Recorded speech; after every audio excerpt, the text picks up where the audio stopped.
What's up everyone and welcome back to the MMA Zone. Today, let's get started with Daniel Cormier reacts to Colby Covington comments. Recently, Colby Covington made it clear that the ship has sailed in regards to a possible fight with undefeated Irish contender Ian Garry. Instead, Covington indicated that he would rather fight against Belal Muhammad, who he believes is squatting on his ranking rather than fighting. The comments sparked some backlash from the MMA community, with fans questioning why Covington, who took nearly 2 years off before getting a title shot, was calling out a fighter like Muhammad, who has remained active in pursuit of a title shot. During a recent video for his YouTube channel, Hall of Famer Daniel Cormier joined in, reacting to Covington's latest call-out. Colby Covington said that he feels like Belal Muhammad is sitting on his ranking and he doesn't deserve a title fight. Yo, guys, I love Colby. I think Colby's cool, but come on, Colby. Colby can't say or try to determine who gets a title fight right now because of the way he lost to Leon Edwards and the way he fought. And it seems like he's unwilling to fight Ian Garry. He should maybe step back and just not really say much at all until another fight comes his way. I don't know what the hesitance is to fighting Ian Garry for Colby Covington. I don't know if he just doesn't want to fight back in the rankings, but I think he needs to recognize that in this situation, that's kind of what he's going to get right now. While a fight with Muhammad is unlikely to happen, given that the streaking contender is expected to fight for the welterweight title this summer in Manchester, there's certainly no shortage of fighters eager to compete against the former interim champ. Next up, let's take a look at UFC tactics get exposed by fighter. Former UFC flyweight kingpin Demetrius Mighty Mouse Johnson has been incredibly open recently about his time with the UFC. Last week, Johnson detailed just how much he made for appearing in various EA Sports UFC video games, as well as how much he made for being featured as a cover athlete. Now, Johnson is pulling back the curtain on the UFC's under-the-table bonus system, which saw fighters rewarded for social media traffic. While speaking with fellow UFC veteran Chael Sonnen on a recent episode of his Mighty Cast, Johnson explained just how the unique bonus system worked. When Twitter and Instagram and Facebook first came out, the UFC would, I talked about in one of my recent videos about UFC Fighter Summit. He would bring us there and say, you guys need to build your brand. It's free. It costs you nothing. The more people want to see you fight, the more money you're going to make because you're going to make money in pay-per-view points, etc., etc. If you became a champion, you become a partner. I've done a video on that already. But the UFC was very good about doing that. And then, yes, they'll send you laptops. And then they will give you incentives. I think it was quarterly incentives. Whoever had the most traffic in their thing, it would be first person will get $25,000. It'll go $12,000 and then $5,000 and maybe, $1,000. So they give us a lot of incentives to talk about the fights and boast it. And they kept on doing it I think it lasted for maybe a year or 2 years. From the sounds of things, it's unclear whether or not the UFC continues with this practice and continues to have this bonus system in place. However, with more and more fighters like Aljamain Sterling and Sean Strickland, for example, starting up popular YouTube channels, the message seems to have gotten through to those on the roster that building a personal brand is important. Next, let's take a look at Aljamain Sterling makes a bold claim in a recent video. When it was announced that Aljamain Sterling and Sugar Sean O'Malley would compete in a highly anticipated title fight last year, much of the talk surrounding the fight had to do with the quick turnaround for Sterling in the wake of his UFC 288 victory over Henry Cejudo. Despite defending the title in May, Sterling was back in action just over 3 months later, where he was knocked out by Sean O'Malley in the second round. As the former champ has maintained since then, the short turnaround played a key role on his loss. Unfortunately for the former champ, a rematch never came to fruition, with Sterling then moving up to 145 pounds to make way for his longtime friend and teammate Merab Dvalishvili to compete for the title. Speaking in a recent interview for Kanpai Media,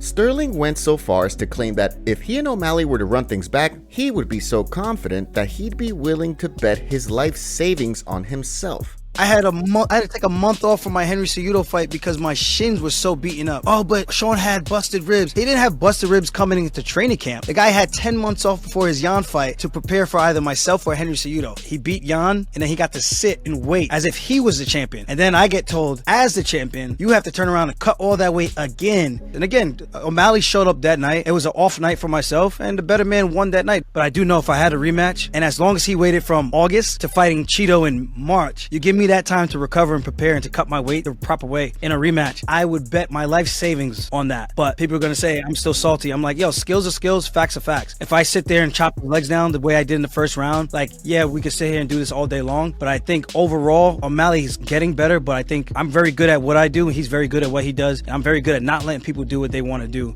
With Sterling now in a position to fight a top-ranked contender at 145 pounds after his UFC 300 win over Calvin Kattar, it sounds as though a rematch between he and O'Malley is unlikely to happen. Next, let's take a look at UFC Fight updates. Heading into this weekend's UFC Fight Night Barboza vs. Murphy card, let's take a look at today's UFC Fight updates. Starting with a featherweight fight between Shailan Nurdimbeki and Melquizael Costa, scheduled for UFC Vegas 93 on June 15th.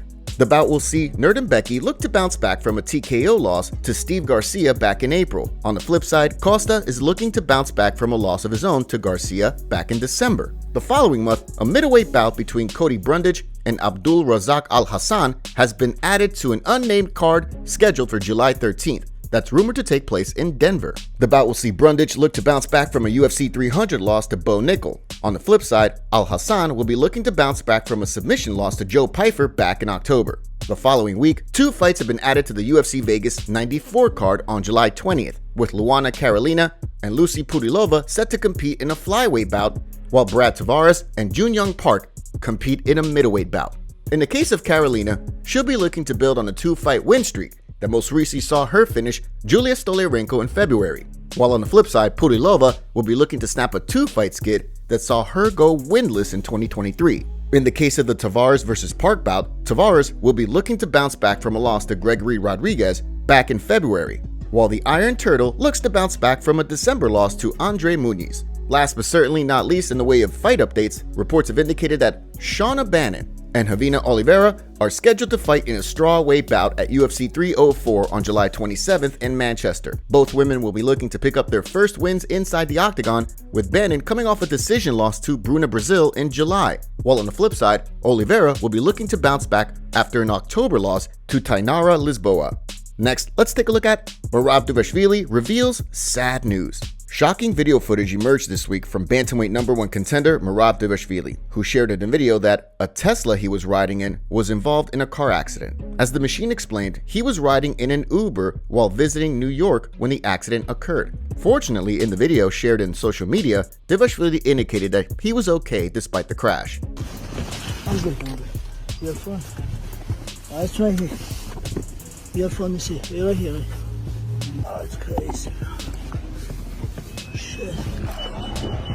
I am in New York for 1 day, couple hours, and I got in a huge accident. I was in Uber, and our car got hit by some other cars. Look at the damage. I was sitting here. I got hit, thank God. I'm okay. So far, details regarding the incident beyond the information shared by Dvalishvili have remained scarce. However, as many members of the MMA community were quick to point out, the important thing is that no one appeared to be seriously injured. Given that the streaking contender walked away from the crash unscathed, it appears as though the situation won't have any impact on his potential title fight against Sean O'Malley later this year, which is rumored to be taking place at the Noche UFC event in the Sphere in September. Now, let's shift gears and take a look at Jake Paul and Nate Diaz go back and forth. While a rematch between Jake Paul and Nate Diaz doesn't seem to be in the stars, there seems to be no love lost between the pair. Ahead of Diaz's scheduled boxing match against Jorge Masvidal in early July and Paul's scheduled boxing match against Mike Tyson later that same month, the duo have started going at it on social media. Diaz indicated in the wake of Vasily Lomachenko's TKO win over George Kambosos Jr. this past weekend that the Ukrainian star beat up Devin Haney pretty good in their May 2023 fight, which saw Lomachenko ultimately lose a decision. As Diaz wrote, "Haney got f***ed up by Lomachenko too." In response, Jake Paul replied, "Just focus on not getting f***ed up by that little snake who works for Dana." Diaz then responded to that, writing, "Let's go, Mike," in reference to Paul's upcoming boxing match against the former heavyweight legend. So far, no response yet from Paul, who shifted his focus to a press conference in New York City for his upcoming bout with Tyson. Jake Paul and Mike Tyson are also set to hit the stage for another press conference this week, where the influencer could wind up fielding questions about his online spat with Nate Diaz. The MMA community roasts Dana White for his new fight announcements. Dana posted a video on Twitter announcing fights for UFC 304. What's up, everybody? UFC 304 from the Co-op live in Manchester, England. The main event, Leon Edwards facing Belal Muhammad. Leon is on a 13-fight unbeaten streak facing Belal Muhammad, who is on a 10-fight unbeaten streak. The co-main event will be interim heavyweight champion Tom Aspinall. He will be facing Curtis Blaydes. This is a rematch from 2 years ago where Aspinall suffered an unfortunate knee injury. Aspinall has 14 wins, all by finish, and all but one is in the very first round. He faces Curtis Blaydes, who recently stopped the surging Jailton Almeida at UFC 299. Also on the card, Bobby Green versus Paddy Pimblett, a fight they were both asking for, so we gave it to him. Mokaev versus Manel Kape. These two do not like each other, and an amazing matchup with Arnold Allen versus Giga Chikadze. So there you have it, ladies and gentlemen. We are coming back to Manchester, England. And let me tell you what, if you have never been to a fight in Manchester, England, the crowd is incredible. Brand new arena. See you soon. If you don't know, now you know. Here's what the MMA community had to say. Everyone at the venue watching Belal and Leon.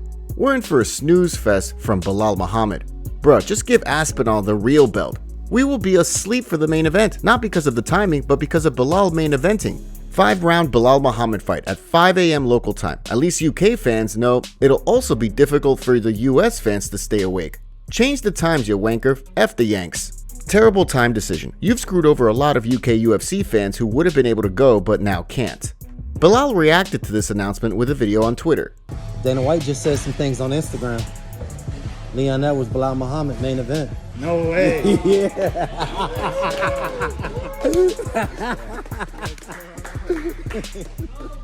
Hey, baby. Thank you, Yeah, for sure. Appreciate it. Let's go. Joe Rogan demands UFC rule change. Longtime UFC commentator Joe Rogan has been a staunch advocate for changes to certain rules in MMA. For example, Rogan has long maintained that 12-6 elbows, like the ones that resulted in John Jones being disqualified from his 2009 fight with Matt Hamill, should be legalized, given the lack of evidence to support their ban. At the same time, Rogan has also made it clear that he's against referees standing up fighters on the ground for stalling when there's a lull in the action. During a recent episode of his Joe Rogan Experience podcast, Rogan made the case for a new rule change. But it's interesting now when you see the rules are set up much more for strikers and for wrestlers. Because, like, say if you're a jiu-jitsu guy and you're fighting in the first round and it's rounds are 5 minutes long and you take the guy down at 4 minutes and 30 seconds, you only have 30 seconds to work. I feel like a fight should be, even if you're going to make it rounds, the fight is the fight. I don't think someone should be able to get up. I don't think you should stand people up ever. I think once a guy takes you down, the fight is on the ground. Then if it's boring for the audience, tough. If you're on the bottom, get up. And if you can't get up, tough. And if the round ends and then the new round begins, I think they should start you right back in the same place. I feel like the fight should be a fight. So if a fight is 5 rounds, that's a 25-minute fight. And I think whatever position that you're in at the end of that first round, you should begin in the second round. That's what I think. The problem is they've stopped changing the rules. The rules are the rules now. And they've kind of like solidified them and established them. But I don't think the rules are right. I think if a guy takes you down, you should have to earn a stand-up. You have to get back up to your feet. The change would likely result in fights playing out closer to how they did in Pride FC, where the first round would last 10 minutes and the second round would last 5 minutes in order to give fighters maximum time to compete without stopping the action. However, of course, the big shift would likely face obstacles from athletic commissions. Top comments. I think the Costa Strickland drama is totally fabricated. Cormier is right, was a stupid call out. Taxes are #1 bullshit. DC was right, stupidest call out ever. It wasn't unprofessional, he was just saying it how it is, lol. Not surprised at all Paul Costa pulled out.